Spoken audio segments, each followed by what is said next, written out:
De acuerdo con todo lo discutido anteriormente, sabemos que la entropía puede utilizarse como criterio de espontaneidad.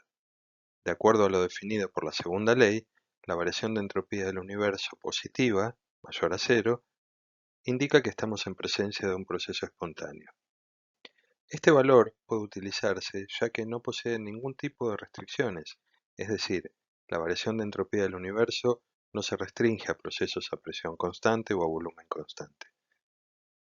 Por lo tanto, siempre que estemos en presencia de un valor de entropía del universo mayor a cero, estamos en presencia de un proceso espontáneo.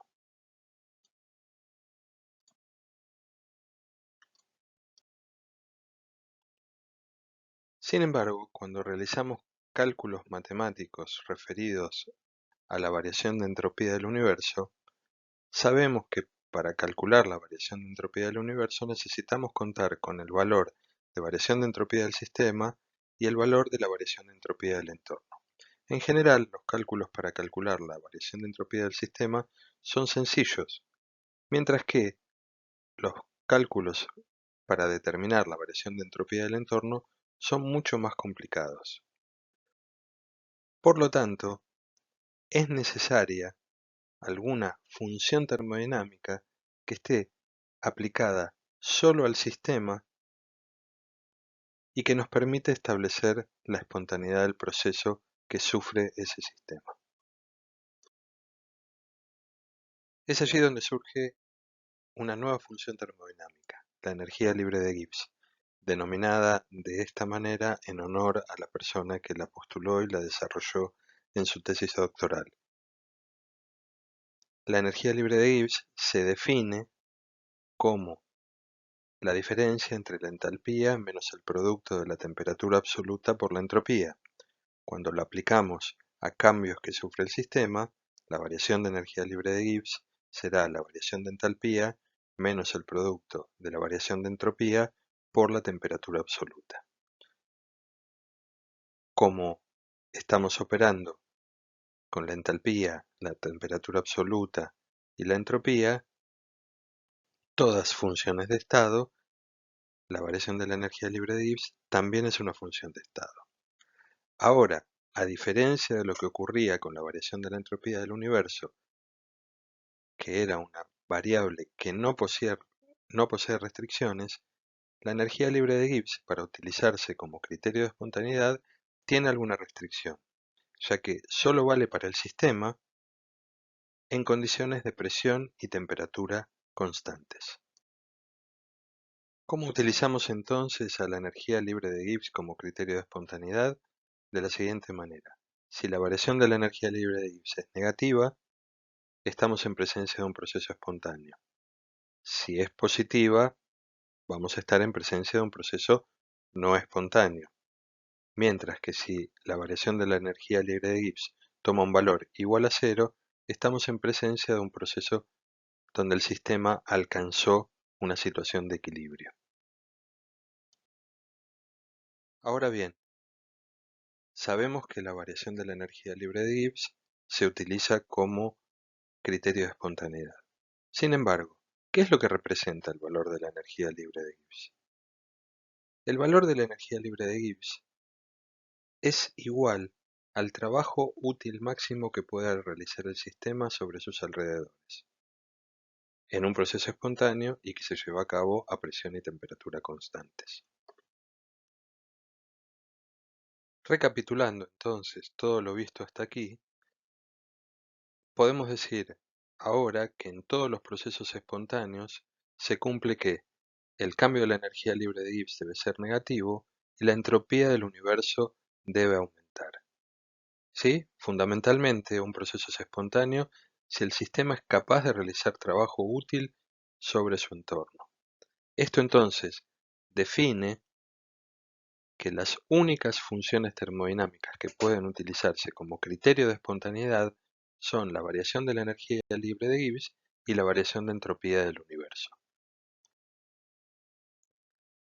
Volvamos entonces a la energía libre de Gibbs, que es la función que vamos a utilizar habitualmente para establecer la espontaneidad de un proceso. Delta G se define como delta H menos T delta S. Por lo tanto, podemos observar que ΔG posee un componente entálpico, ΔH, y un componente entrópico, ΔS. Además, vamos a tener que tener en cuenta el valor de la temperatura a la que se realiza el proceso, sabiendo que la temperatura está en términos de temperatura absoluta expresada en Kelvin. En la imagen siguiente vamos a observar cómo estos tres componentes de la ecuación determinan el valor de ΔG. La tabla nos muestra entonces cómo los valores de ΔH y ΔS y la temperatura determinan el valor de ΔG. Tomemos por caso la primera línea de la tabla, en la cual observamos una ecuación, la descomposición del ozono en oxígeno, que presenta un ΔH negativo, es decir, es una reacción exotérmica, y un ΔS positivo, es decir, es una reacción que cursa con un aumento de la entropía. En el caso que ΔH sea negativo y ΔS sea positivo, el valor de ΔG va a ser siempre negativo, independientemente de la temperatura a la que se realice el proceso. Por lo tanto, en este caso, la reacción es siempre espontánea. En el caso contrario, reacciones endotérmicas que cursan con disminución de la entropía, el valor de ΔG será siempre positivo, independientemente de la temperatura. En el caso en el cual ΔH sea negativo y ΔS también sea negativo, la reacción será espontánea a temperaturas bajas, mientras que será no espontánea a temperaturas altas. En forma análoga, si ambos valores de ΔH y ΔS toman valores positivos, la reacción será no espontánea a temperaturas bajas, mientras que será espontánea a temperaturas altas. Es de utilidad definir también la variación de energía libre de Gibbs estándar, representada como ΔG 0. El cambio de energía libre de Gibbs estándar, ΔG0, es el cambio de energía libre de Gibbs, que acompaña a la conversión de reactivos en sus estados estándar a productos en sus estados estándar según como está escrito. Existen ciertas convenciones para definir el estado estándar, que son las siguientes. Para gases, el estado estándar se define como gases a una atmósfera de presión. Para líquidos y sólidos, el estado estándar se define como el estado de líquido o sólido puro. Y para soluciones, el estado estándar se define cuando se encuentran en una concentración 1 molar. ¿Cuál es la relación entonces entre ΔG y ΔG estándar? La relación está dada por una ecuación denominada isoterma de reacción, donde ΔG es igual a ΔG estándar más un término que incluye la constante general de los gases ideales, la temperatura absoluta y el logaritmo natural del cociente de reacción.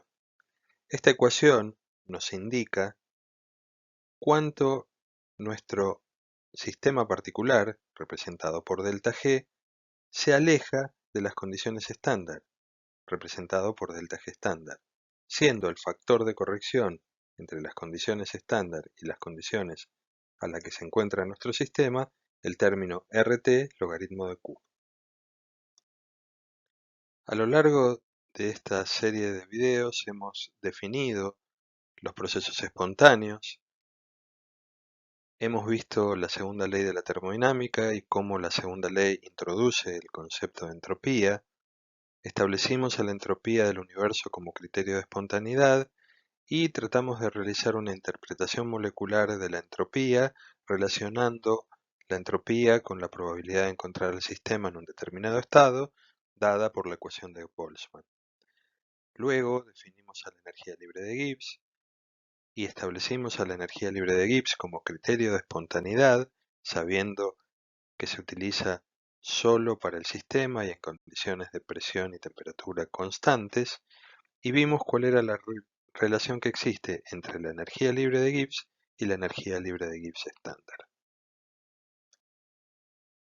Esta es la bibliografía recomendada para estos temas, donde se listan los capítulos que discuten los conceptos vistos en los videos anteriores.